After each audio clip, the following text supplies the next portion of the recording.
감사합니다. 우리 오늘 함께 나눌 말씀 보겠습니다. 오늘 말씀은 출애굽기 20장 1절, 2절, 2절 말씀입니다. 오늘 상황이 그렇게 되어서 말씀을 드리는데 이제 기도하시는 분들은 제일 앞에서 조금 준비해 주시면 시간도 속히 진행되어질 거고 제가 찾는데도 어려움을 겪지 않을 것 같습니다. 그래 작은 분이 큰 분 뒤에 숨어 있으니까 안 보이지 않습니까? 이제 기도하시는 분은 항상 요 앞자리로 오셔서 앉아 주십시오. 출애굽기 20장입니다. 출애굽기 20장 1절, 2절, 2절 말씀. 출애굽기 20장 1절, 2절, 2절 말씀. 우리 한 목소리로 같이 읽겠습니다. 출애굽기 20장입니다. 하나님이 이 모든 말씀으로 말씀하여 이르시되 나는 너를 애굽 땅 종 되었던 집에서 인도하여 낸 내 하나님 여호와니라. 아멘. 자, 오늘은 우리가 43문, 44문을 함께 공부할 건데요. 제가 질문을 하면 여러분 답을 하시면 되겠습니다. 43문입니다. 십계명의 서문이 무엇입니까?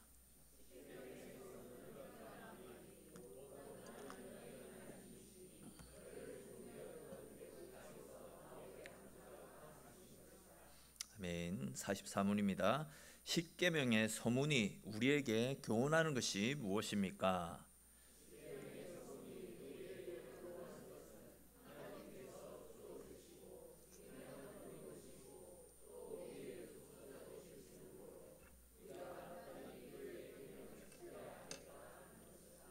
아멘.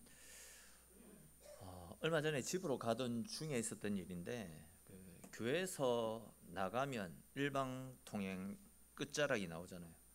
밑으로 좌측으로 가는 길이 있고 또 우측으로 가는 길이 있고 직진으로 가는 길이 있는데 이제 우측으로 가게 되면 저희 집 방향입니다. 그리고 그 방향 제일 끝까지 가면 신호등이 하나 있죠. 스카이 웨딩홀이 있는데 좌측으로 가면 어디가 나옵니까?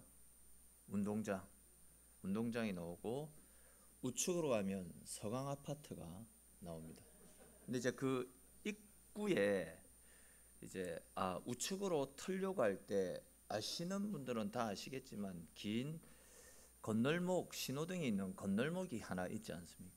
근데 이제 옛날의 도로교통법은 보행자가 지나갈 때에 보행자의 진로에 통행에 방해가 되지 않으면 운전을 해서 그 건널목을 차가 지나갈 수 있었지만 지금은 법이 바뀌어 가지고 보행자가 다 건너가기 전에는 절대 차가 건널목으로 들어갈 수 없도록 그렇게 법이 바뀌었잖아요. 근데 이제 얼마 전에 이제 그쪽 건널목에서 사람이 지나가고 있는데 그 건널목이 꽤 깁니다. 그래서 이제 사람이 지나갈 때까지 제가 계속해서 기다리고 있는데 뒤에서 빨리 지나가라고 클락션을 계속 빵빵거리는 겁니다. 사람이 지나가고 있기 때문에 그럴 수 없어서 그냥 계속 대기를 했거든요. 근데 이제 그 뒤에서 클락션을 울리던 차가 제 옆으로 오더니 어떤 아줌마가 이제 창문을 내리더니 왜 차를 안 움직이고 주행에 방해를 주느냐 큰 소리를 치는 겁니다. 이 마음속으로 저 사람을 갈바 마라 고민을 하는데 그래도 이제 그쪽이 교회 바운더리 아니잖아요. 바운더리 아니기 때문에 참았는데 혹 지나가다가 우리 성도들이 보고 시험에 들지는 않을까 그 걱정이 되어서 참기는 참았는데 그분이 계속 이제는 욕을 하는 겁니다. 이 좀 입에 담지 못할 당신 같은 사람이 뭐 운전을 하니까 이렇게 교통체증이 일어나는 거다. 운전 못하면 나 차 갖고 나오지 마라. 거기에다가 이제 육두 문자를 섞어가면서 이를 욕을 하는 겁니다. 굉장히 이거 자기가 잘못을 했는데도 뭐 다짜고짜 뭐 상황도 판단하지 못한 채 욕을 해대니까 참을 수가 없는데 마침 뒤에서 다른 차들이 빨리 안 가냐고 빵빵거리는 바람에 그냥 헤어지고 말았었거든요. 여러분 그냥 우리가 상식적으로 생각했을 때에 이 도로교통법에 따라서 사람이 건널목을 다 지나갈 때까지 기다렸던 제가 잘못한 것이 분명 아니지 않습니까? 나라에서 이제 우회전하는 차에 의해서 인사사고가 굉장히 많이 발생하다 보니까 그런 사고를 막기 위해서 사람이 건널목을 지나갈 동안에는 차는 무조건 정지해서 기다려야 된다, 법으로 만들었거든요. 여러분, 신호등의 역할이 무엇입니까? 신호등은 무법천지로부터 결국은 우리의 안전을 지켜주는 역할을 하는 것이 신호등 아닙니까? 신호등 같은 것들이 없다라고 한다면, 교통 체계 같은 것들이 없다면 아마 교통 지옥이 되고 말 것입니다. 즉 신호등은 질서를 잡아주고 결국 내 안전과 내 생명을 지켜주는 역할을 하는 것이 신호등입니다. 근데 이제 그것이 우리 집 앞에 세워져 있어 가지고 항상 그 신호를 받아야 집에 들어갈 수 있는 상황 때문에 나는 뭐 우리 집 앞에 있는 이 신호등 때문에 나는 항상 늦게 가고 내 시간이 몇 분씩 늦춰진다라고 하는 이런 불평을 터뜨리며 신호등이 차라리 없었으면 좋겠다, 이렇게 말하는 것은 굉장히 어리석고 미련한 소리다 할 수 있습니다.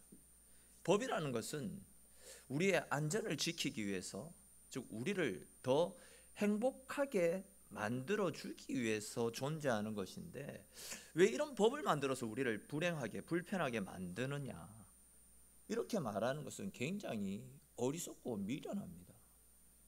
만약에 신호등 이런 교통체계가 없었다면 더 많은 사람들이 교통사고를 통해서 불편함을 겪게 되는 것은 불을 보듯 뻔한 일이다 할 수 있습니다.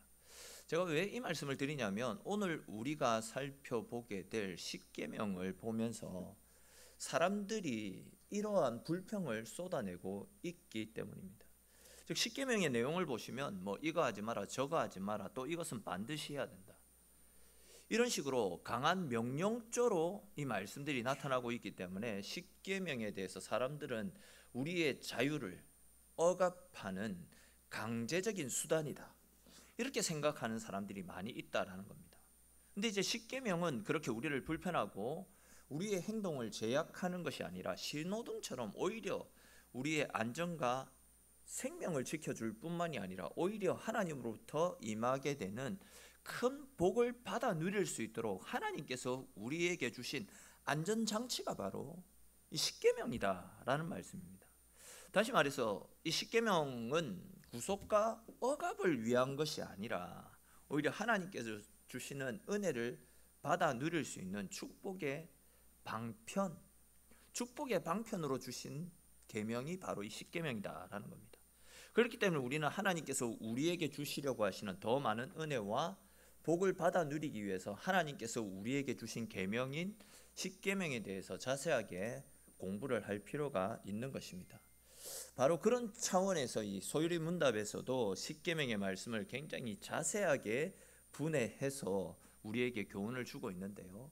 오늘부터 해서 소유리 문답에 기록되어져 있는 십계명과 관련된 계명들을 찬찬히 자세하게 살펴보면서 과연 이 십계명이 무엇인지, 또 무엇을 가르쳐 주시기 위해서 이 계명을 우리에게 주셨는지 자세하게 한번 살펴보도록 하겠습니다.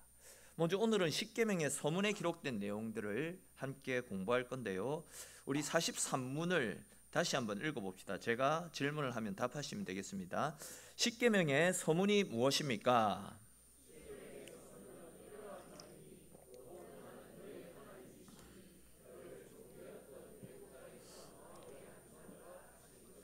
아멘.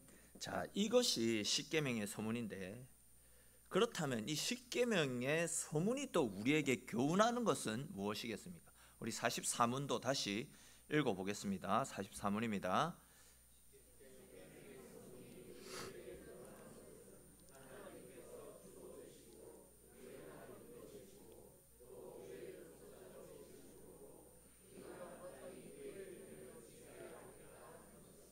아멘.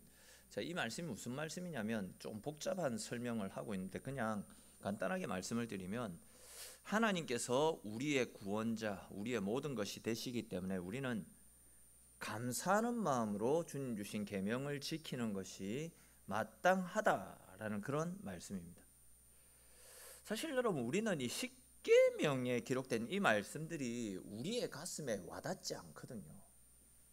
왜냐하면 이 십계명의 서문에 담겨져 있는 말씀의 깊은 의미를 우리가 공감할 수 없기 때문일 것입니다.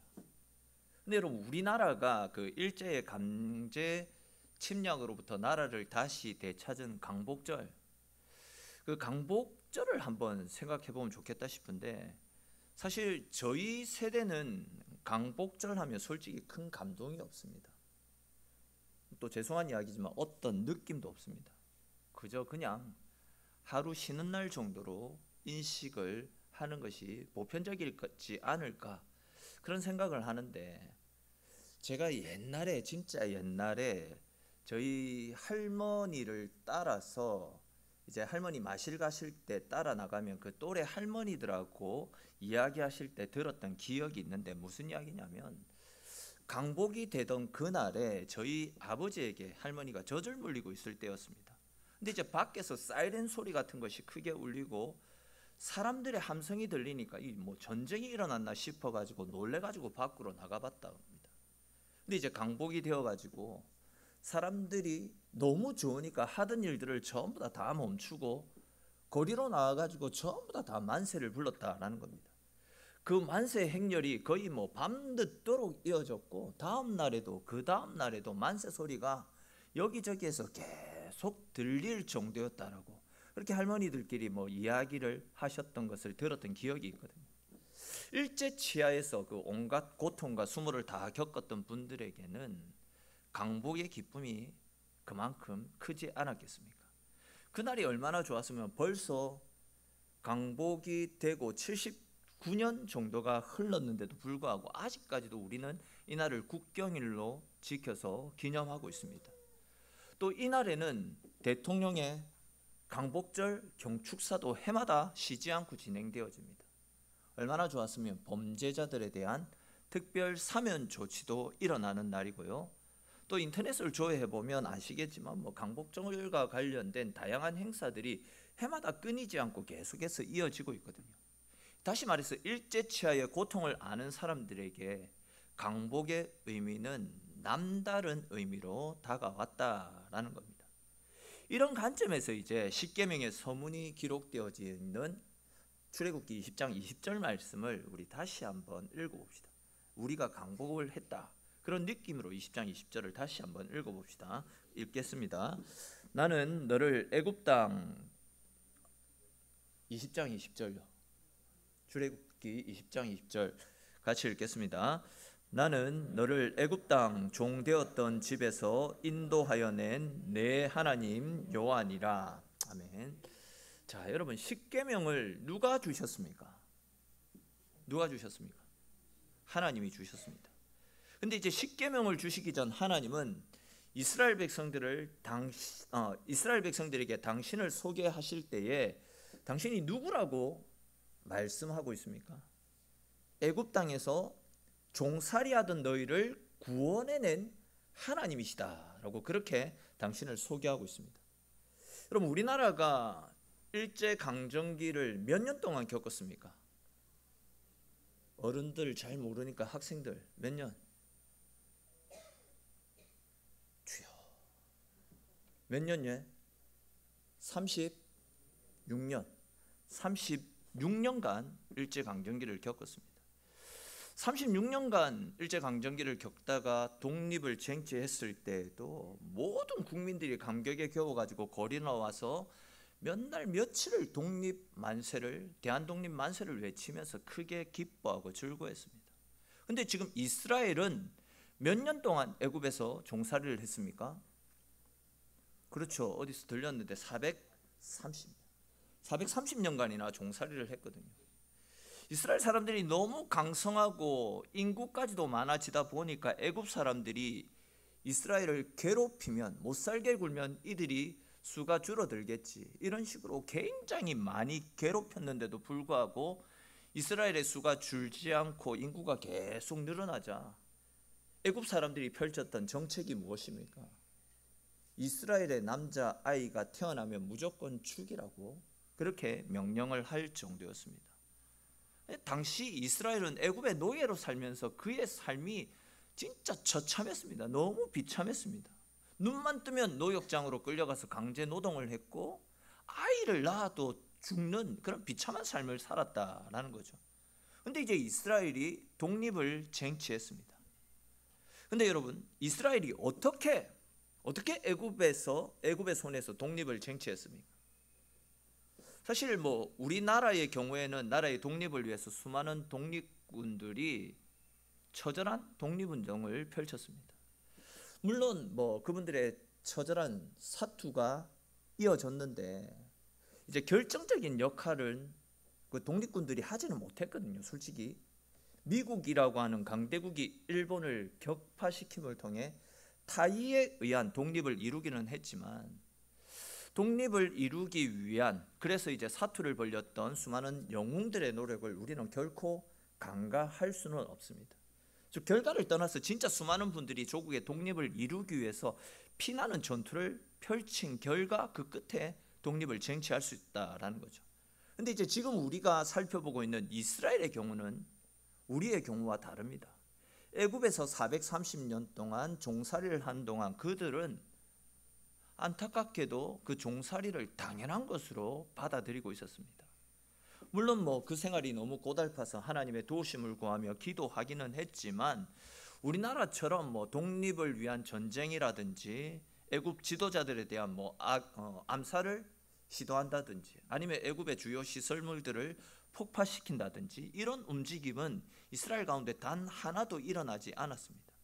근데 이제 어느 날 하나님께서 모세를 부르시더니 그에게 너를 애굽에서 종살이하던 내 백성 내 자녀들을 탈출시키는 지도자로 세우시겠다 이렇게 말씀하시고는 모세에게 애굽의 바로 왕에게 찾아가라고 하시지 않습니까? 그리고는 하나님께서 우리를 속히 애굽에서 나가라고 하셨다. 그러니 우리를 내어 보내달라라고 그렇게 하나님이 모세에게 바로 왕에게 전달하라고 말씀을 주셨습니다. 그래서 이제 모세가 바로 왕에게 찾아가서 하나님의 뜻을 전달했더니 바로 왕이 뭐라고 반응을 했습니까? 어디서 듣도 보도 못한 잡신이 나에게 이래라 저래라 하느냐 이렇게 반응을 했거든요. 절대 그럴 수 없다라고 이야기하며 하나님의 뜻을 완강히 거절했습니다. 그러자 이제 하나님께서 애굽 땅에 몇 가지 재앙을 내리셨습니까? 그렇죠. 10가지 재앙을 내리셨습니다. 그때 이제 마지막 10번째 임했던 재앙이 무엇입니까? 장자가 죽는 죽음, 장자가 죽는 재앙. 하나님께서 이스라엘 백성을 애굽에서 내어 보내주라라는 당신의 명령을 거역했던 애굽의 바로 왕을 그리고 애굽을 벌하시기 위해서 애굽 땅 전역에 거하는 모든 집안의 장자들을 다 죽이고 그 집에 거하는 모든 가축의 첫 새끼들도 다 죽이시는 재앙을 내렸잖아요. 그때 이제 하나님께서 이스라엘에게는 양을 잡아먹고 그 피를 문설주에 발라두면 이 집은 하나님을 믿는 하나님의 자녀 집이구나. 그런 표시로 알고 죽음의 사자가 장자들을 치러 올 때에 그 집은 그냥 통과하게 하셨더랬습니다. 그 말씀을 따라서 이제 이스라엘 백성들이 어린 양을 잡아먹고 그 피를 문설주에 발라두었고 그날 밤 이스라엘 사람들이 사는 집에는 아무 일도 일어나지 않았는데 애굽 사람들이 사는 집에서는 모든 장자들이 다 죽었죠. 그리고 짐승의 첫 새끼들도 다 죽어버렸습니다. 그 사건을 통해서 겁을 먹었던 애굽의 바로 왕이 모든 이스라엘 백성들이 애굽에서 나가도 좋다 그렇게 허락을 하는 바람에 이스라엘 백성들이 430년간이나 되는 종살이에서 해방이 될 수 있었습니다. 또 거기에 대해서 이제 애굽의 바로 왕이 자기가 나가도 좋다라고 허락을 해놓고 수많은 노예들을 한꺼번에 빼앗긴다라는 그런 분한 마음 때문에 다시금 이스라엘을 잡아오라 아니면 죽여버려라 그렇게 군사를 풀었지만 하나님은 그 군사들마저도 홍해 속에 전부 수장시켜 버리심을 통해서 이스라엘을 구원해 주셨잖아요. 그러니까 이스라엘은 전적인 하나님의 은혜로 독립을 이루었다라는 겁니다. 우리나라처럼 수많은 독립군이 피땀 흘려서 전쟁을 치른 결과 독립을 이룬 것이 아니라 그들이 한 거 없이 그냥 하나님이 그들의 독립을 쟁취시켜 주셨다라는 거죠. 출애굽기 15장 말씀해 보시면 그렇게 애굽에서 빠져나와서 홍해를 무사히 건넜던 이스라엘이 너무나도 좋아서 하나님의 이름을 크게 찬송하고 춤을 추고 노래하며 하나님의 이름을 높여드리는 장면이 나타납니다. 우리로 치면 독립 만세를 외쳐댔던 겁니다. 430년간이나 이제 노예로 살다가 이제는 완전한 자유가 주어졌으니까 얼마나 좋겠습니까? 이제 내 자식이 죽지 않아도 된다. 내 자식이 태어나도 죽지 않아도 된다라는 그 감격이 얼마나 밀려왔겠습니까? 이제 눈을 뜨면 자유롭게 생활할 수 있다. 이런 편안함들이 밀려왔으니까 얼마나 좋았겠습니까? 그들은 그렇게 감격에 겨워서 그들을 자유케 하신 하나님의 이름을 찬송하고 주께 영광을 돌렸던 것입니다. 근데 이제 하나님이 이스라엘 백성들에게 주셨던 자유는 그것뿐만이 아니었습니다. 나라의 독립을 시켜주셔서 자유를 주신 것도 감사한데 이제는 젖과 꿀이 흐르는 가나안 땅도 너희에게 줄 것이다 라고 약속하셨습니다. 그럼 한번 보십시오. 하나님께서 종살이 하던 이스라엘 백성들에게 자유를 주셨습니다. 해방의 기쁨, 구원의 기쁨을 주셨습니다. 또한 가나안 땅도 그들에게 주시겠다 약속을 하셨습니다. 이스라엘에게 너무 좋은 것들을 지속적으로 주셨던 겁니다. 근데 보시면 이렇게 이스라엘에게 좋은 것들을 주셨던 하나님께서, 즉 자유를 주시고 가나안 땅도 주셨던 하나님께서 십계명의 말씀도 함께 주신 겁니다. 좀 다른 관점에서 말씀을 드리면 이스라엘을 너무나도 사랑하셔서 그들에게 자유를 주시고 젖과 꿀이 흐르는 너무나도 좋은 땅 가나안을 주시겠다라고 약속하셨던 하나님이 이스라엘을 억압하고 핍박하기 위해서 십계명을 주셨냐라는 겁니다. 십계명을 주신 것도 결국은 이스라엘을 사랑하셨기 때문에 그들이 어떻게 하면 잘 살 수 있고 어떻게 하면 더 행복한 걸음들을 걸어 나갈 수 있는지 그것을 가르쳐 주시기 위해서, 즉 복 주시기 위해서 십계명도 주셨다라는 그런 이야기입니다. 다시 말해서 너희가 이제 자유를 얻었고 조금만 있으면 약속의 땅 가나안도 쟁취하게 될 것인데 가나안에 들어가서는 더 이상 자유를 빼앗기지 않고 내가 허락하여 주는 더 큰 은혜, 더 큰 평강 가운데 살기를 원한다면 이 계명을 지키면서 살아가라. 이 계명대로 살면 너희가 영원한 평안 가운데 거할 것이다. 즉 참된 자유와 참된 평안, 안식을 주시기 위해서 계명을 주신 것이지 억압하고 짓누르기 위해서 십계명을 주신 것이 아니다라는 겁니다. 모두가 교통법규나 나라의 법을 지킬 때에 안전하고 평화롭고 잘 사는 나라로 세워질 수 있듯이 이스라엘에게 주어진 자유를 가지고 새로 얻게 될 그 땅에서 평화롭고 안정적인 삶을 살기 위해서는 말씀을 따라 살아가야 된다. 바로 그런 원리로 십계명의 말씀을 주셨다라는 겁니다. 그렇기 때문에 이제 십계명은 이것저것 하지 마라, 이거 하지 마라, 저거 하지 마라, 이런 말들이 많아가지고 피곤하고 귀찮고 이런 식으로 받아들이고 이해할 것이 아니라 우리를 사랑하시는 하나님께서 우리에게 더 많은 복을 주시기 위해서, 우리의 안전을 보장하시기 위해서 주신 법이다. 즉 너희가 이렇게 살면 가나안 땅에서 더 많은 은혜와 복을 받아 누릴 수 있으니까 이제부터는 이렇게 살아라. 바로 이런 차원에서 주신 말씀으로 이해하고 받아들여야 되는 말씀이 십계명이다라는 거죠. 그리고 이제 시간이 조금 지나갔지만 진짜 중요한 내용 한 가지만 더 살펴보고 말씀을 마무리하겠습니다. 자, 여러분, 십계명이 이스라엘이 출애굽을 하기 전에 주신 계명입니까? 아니면 출애굽을 하고 나서 주신 계명입니까? 출애굽을 하기 전에, 하고 나서 주신 계명 아닙니까? 출애굽 이후에 주신 계명입니다. 근데 이런 시간적 순서를 아는 것이 굉장히 중요합니다. 왜냐하면 십계명은 이스라엘을 출애굽시키고 구원해 주시는 출애굽의 조건으로서 주신 것이 아니다라는 거죠. 그러니까 이제 너희가 이 계명을 잘 지키면 내가 너희를 출애굽시켜 주시겠다. 이 계명을 안 지키면 너희 출애굽 없다? 이것이 아니다라는 거죠. 이스라엘을 출애굽시켜 주신 다음에 구원을 받은 하나님의 자녀들은 이제는 더 크고 더 많은 복을 받아 누릴 수 있는 비결로서 가르쳐 주신 하나님께서 그들에게 주신 선물이 바로 이 십계명이다라는 겁니다. 다시 말해서 십계명을 지켜야지 구원을 받는다. 구원을 받으려면 십계명을 지켜야 된다. 이것이 아니다. 그 이야기입니다. 이 말씀을 우리에게도 적용시켜 봅시다.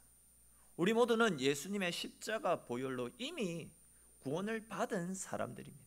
그러니까 이제 십계명은 구원받은 주님의 자녀들이 어떻게 하면 더 큰 구원의 감격을 받아 누리면서 하나님 주시는 더 큰 평안, 더 큰 기쁨 가운데 살 수 있는지를 가르쳐 주시는 말씀이지, 절대 우리의 구원을 결정짓는 수단으로서 주신 말씀이 아니다라는 겁니다. 이 조금 극단적인 예일 수도 있지만 이해하고 한번 들어주십시오. 십계명을 지키지 않으면 구원 받을까요? 받지 못할까요? 순호야, 십계명을 안 지켰다. 구원 받을까 못 받을까? 받는다고? 못 받는다고? 정답은 없지만 구원의 조건이 아닙니다.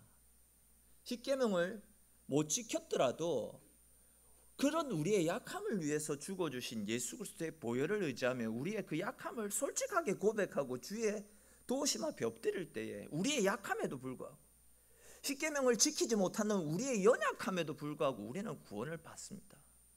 여러분, 첫째 계명이 무엇입니까? 나 외에 다른 신을 섬기지 마라. 그런데 죄송하지만 우리 다 십계명 첫째 계명부터 어기며 살거든요. 하나님 외에 다른 것을 사랑하는 거 다 우상숭배고 하나님 기뻐하시지 않는 일이잖아요.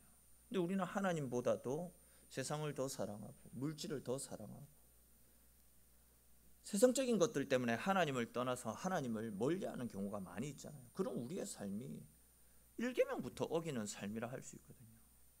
근데 그런 우리의 약함을 아신 하나님이 그런 우리의 약함을 감싸주시고 하나님 나라로 이끌어 주시기 위해서 예수 그리스도를 보내어 주신 것 아닙니까?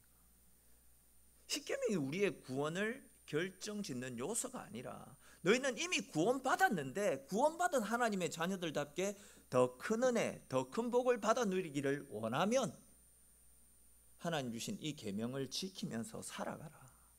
더 큰 복을 주시기 위해서 선물로 주신 것이 십계명이지 절대 구원을 결정짓는 요소로 우리를 억압하고 우리의 자유를 빼앗아가기 위해서 주신 말씀이 아니다라는 겁니다. 이제 말씀을 읽겠습니다. 먼 옛날 애굽에서 종살이했던 이스라엘을 구원해 주신 하나님께서는 오늘날 죄와 사망의 권세 아래에서 종살이하던 우리들을 예수 그리스도라고 하는 대속 제물을 통해서 구원해 주시고 영원한 하나님 나라를 우리에게 선물로 약속해 주셨습니다.